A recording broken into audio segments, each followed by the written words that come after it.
करते हैं। इस बार बीजेपी की तरफ से सीएम योगी ने एक नारा लॉन्च किया, बटेंगे तो कटेंगे। अब इस नारे पर सियासत में वार पलटवार चल रहा है। यूपी में 9 सीटों पर उपचुनाव के लिए इन दो नारों पर सियासी खींचतान है। ऐसे में सीएम योगी के बटेंगे तो कटेंगे के जवाब में समाजवादी पार्टी ने दफ्तर के बाहर ही पोस्टर लगा दिया है, बटेंगे न बटेंगे न कटेंगे। और शिवपाल यादव कह रहे हैं बटेंगे तो पिटेंगे।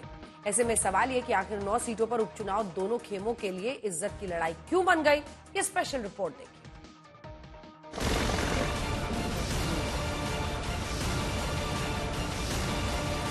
उत्तर प्रदेश की 9 सीटों पर उपचुनाव क्या होने वाले हैं। योगी आदित्यनाथ और अखिलेश यादव के बीच छिड़ गया है महायुद्ध।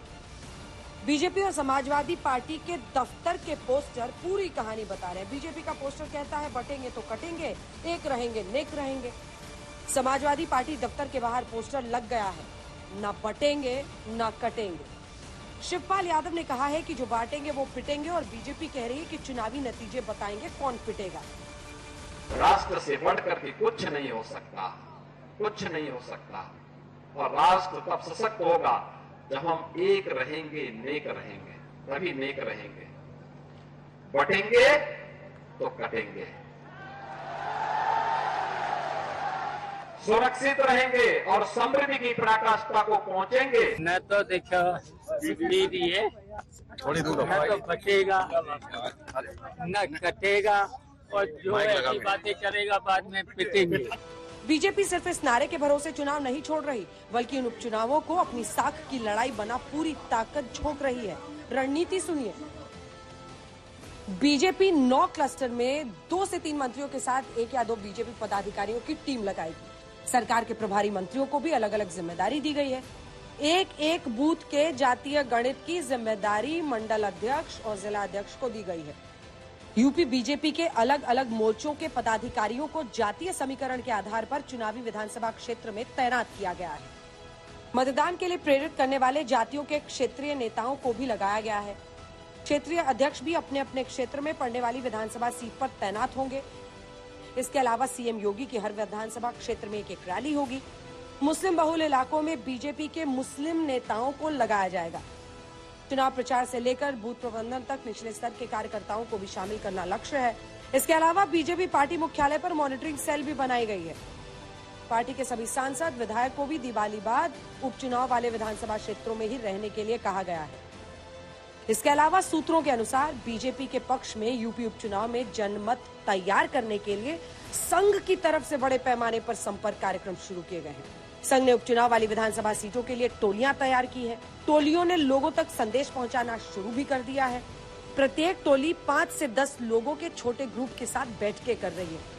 सूत्रों के अनुसार संघ की टोलियां इन बैठकों में राष्ट्रहित, हिंदुत्व, सुशासन, विकास, लोक कल्याण, स्थानीय मुद्दों पर गहन चर्चा के माध्यम से लोगों की राय को आकार दे रही है।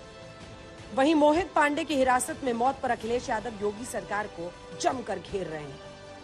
थाने अत्याचार गृह बन गए हैं। थानों में जहाँ जनता अपनी शिकायत, अपनी परेशानी लेकर के आती है, पुलिस सुन नहीं रही है। अत्याचार गृह और अत्याचार उन्हीं पे करते हैं जो अपनी शिकायत लेकर के आते हैं। ये कोई नई चीज़ नहीं हुई है उत्तर प्रदेश सरकार में।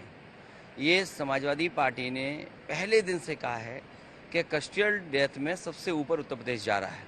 घटना को सरकार ने गंभीरता के साथ लिया है। उच्च स्तरीय जांच के आदेश दिए गए हैं। जो भी दोषी है उनके खिलाफ कड़ी कार्रवाई होगी। पूरी सरकार पीड़ित परिवार के साथ खड़ी है और इंस्पेक्टर को निलंबित किया गया है। हत्या का मुकदमा दर्ज किया गया है। हर स्थिति में न्याय मिलेगा।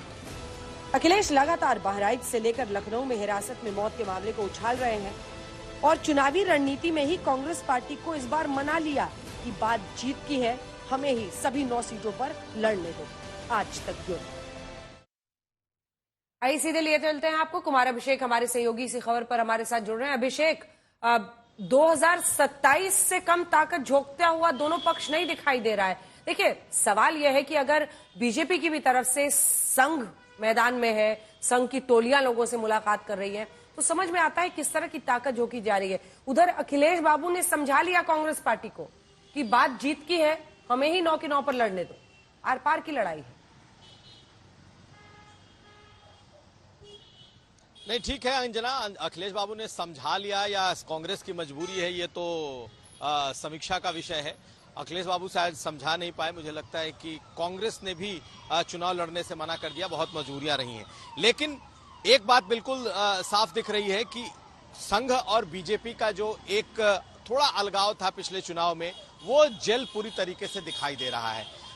बीजेपी ने जहां जहां भी चुनाव है, सब जगह अपने नेता, अपने कार्यकर्ता, अपने मंडल प्रभारी, बूथ प्रभारी, जिला अध्यक्ष सबको लगाया है। लेकिन संघ और बीजेपी का जो ये जेल है, बीजेपी को लगता है कि अल्टीमेटली काम यही करेगा। उधर दूसरी तरफ आप देखें तो पिछली बार पीडीए को अखिलेश यादव ने कुछ इस तरीके से किया कि पीडीए छा गया, और इस बार जो दिख रहा है वो बांटोगे तो कटोगे, बांटोगे तो कटोगे, ये एक ऐसा नारा निकल करके आ गया है कि अब विपक्ष भी इस पिच पर खिंचा चला आ रहा है। अमूमन इस ऐसे नारों को अवॉइड करने वाले समाजवादी पार्टी के नेता भी अब इस पर बोलने लगे हैं। बेशक वो इसके खिलाफ बोल रहे हैं, लेकिन अखिलेश यादव ने कहा कि जो बंटने की बात करेंगे वो पिटेंगे, और इसी को दोहराया है शिवपाल यादव ने। तो ये चुनाव बड़ा इंटरेस्टिंग होगा अंजना, जब ये देखना होगा कि संघ और बीजेपी का जेल कैसा है और इस नारे का असर कैसा होता है। बहुत बहुत धन्यवाद आपका इस तमाम जानकारी के लिए। कुमार अभिषेक हमारे सहयोगी दे रहे थे जानकारी।